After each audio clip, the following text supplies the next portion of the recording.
I am out here in the cold with wet hair because I just realized, so tomorrow I'm shouting, I know I am, hang on. Tomorrow is the day that I am announcing the Most Likely To series. And I was gonna do it through like a Canva graphic, and I realized, dang, that's so boring.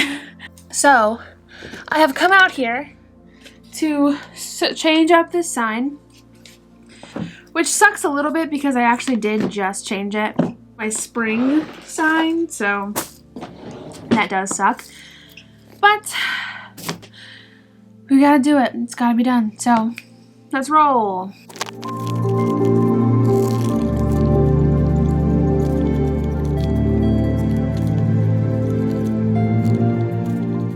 Editing photos is probably one of my favorite things because this is the before, okay?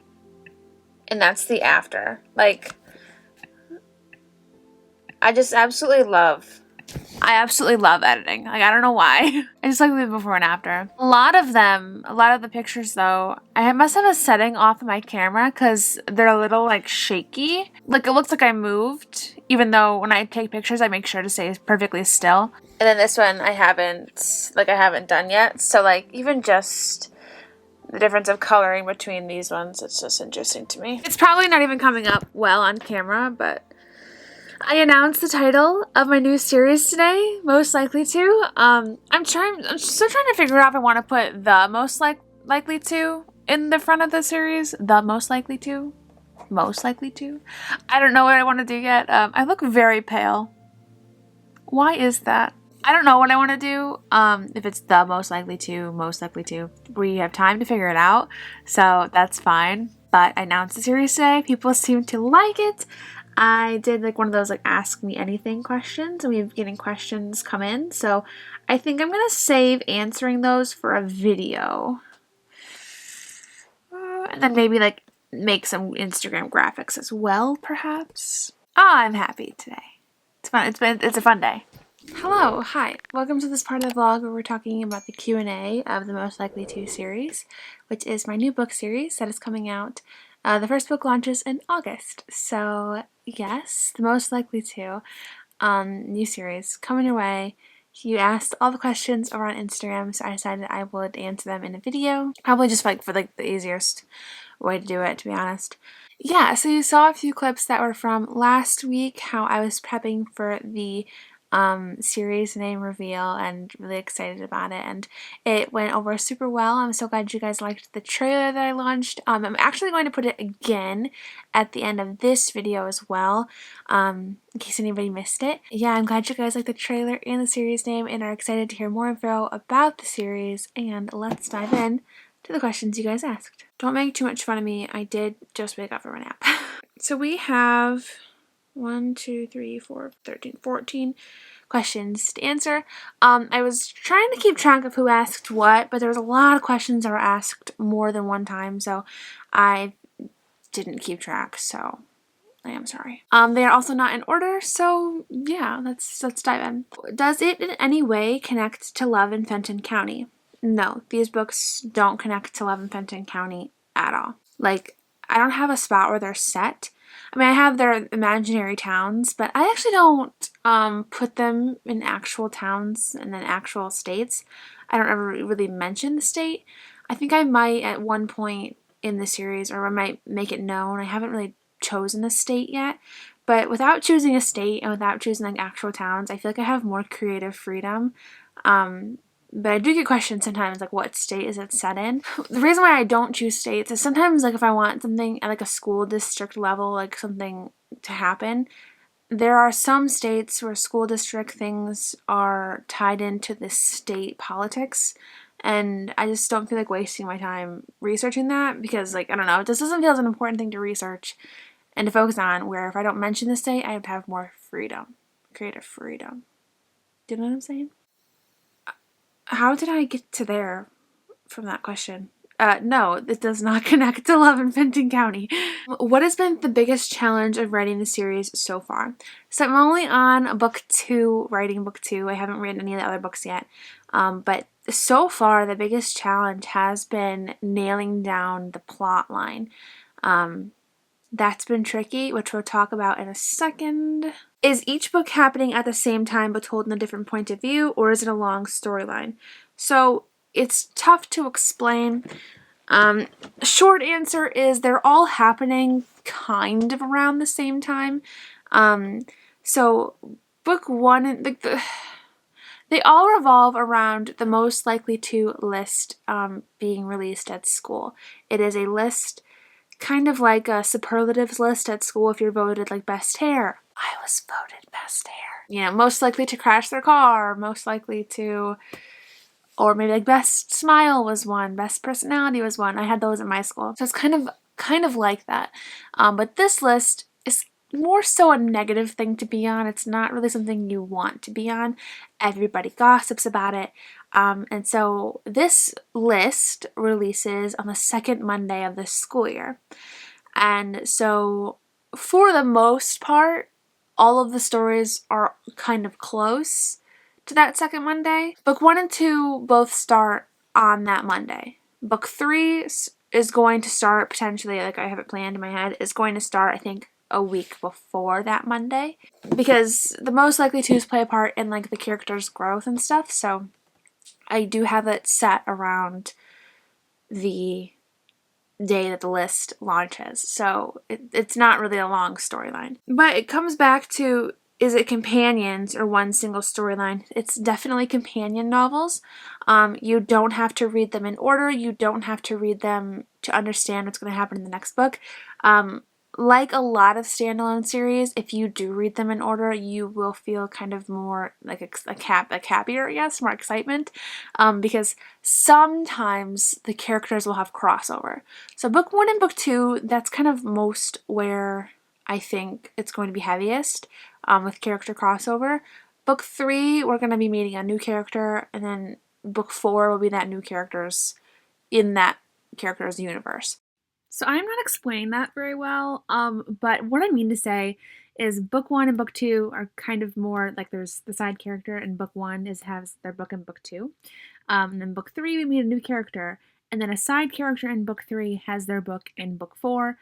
Book 5 and 6 potentially will be the same way, and then book 7, that character pops up throughout the series, and they're going to get their final book, and that's how it's going to be. I didn't explain it well in the video, so I had to pop in. They're all companion novels. You do not have to read them in order. Yes. I'm trying really hard to like explain it like vaguely without giving too much away, but also being clear. But there's 7 main characters, and you don't have to read all 7 books in order. You don't even have to read all 7 books. If you wanted to read 6, you could do that. Oh, I guess it dives into how many books are there going to be. There's going to be potentially 7, so I have not written them all. Back in July, I plotted them all, but I have not written them all. So I do have 7 book ideas for this series. Will 7 be written? It could be 7, could be 6, could be 5. I think I have a solid number for 7. I don't plan on going to 8. But I do have enough ideas for 7, but it just comes down to like, I think there are 2 plot lines that haven't really connected with me yet, and that's book number 5 and 6. I mean, like, I have plenty of time to like introduce myself to those characters and get to know their plot stories and stuff, but you know, for right now, 7 books. Oh, I guess the question was what's the plot of the series, and I did just explain it, but I'm going to go into it depth again because I don't know, I didn't intentionally explain it to answer a question. But the Most Likely To series revolves around a list that is launched at the beginning of high school, and it has 50 seniors on it, and we are following the case of 7 of them, or 7 whose lives are touched by the list.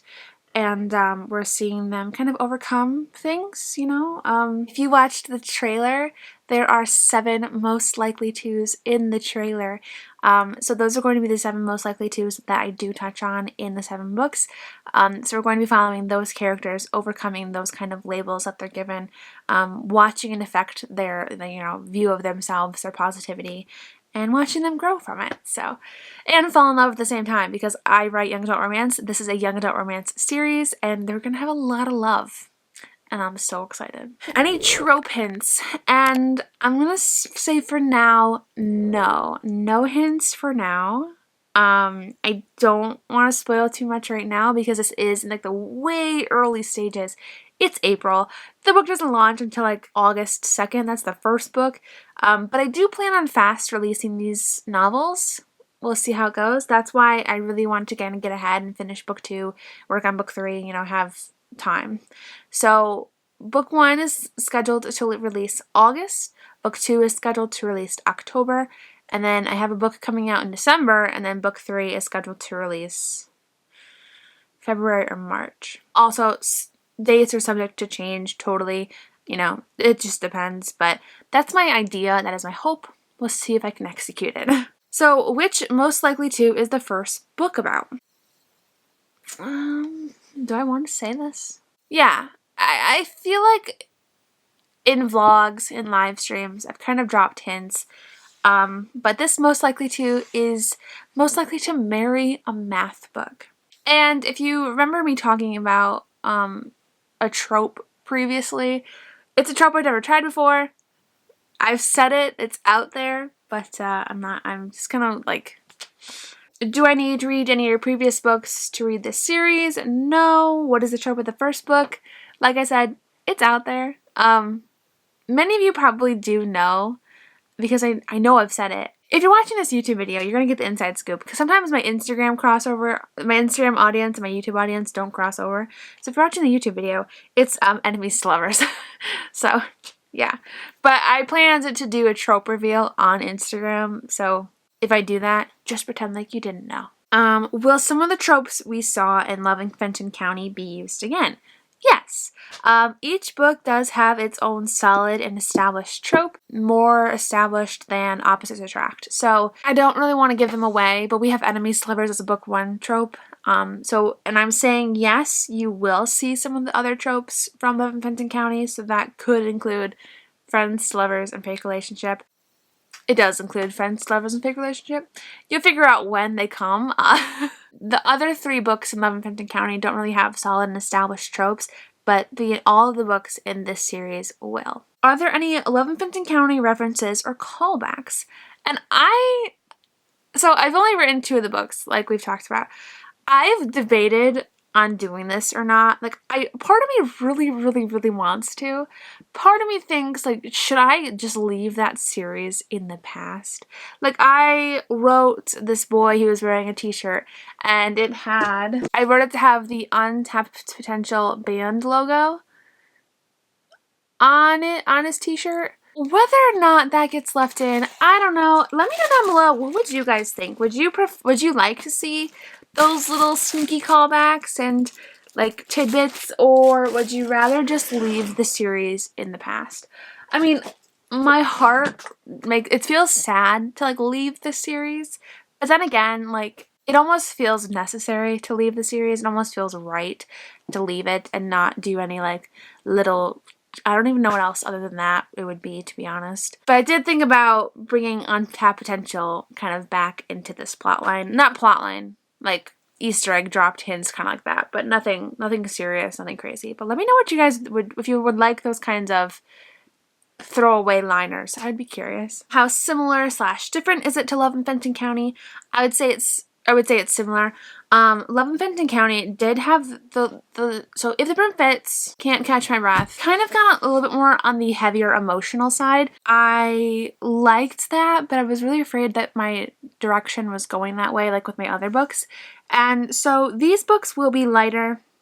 The conflict with the parents will be there. I love adding in that kind of parental conflict. It'll still be there, but it might be lesser. Like, it's not going to be, I don't know.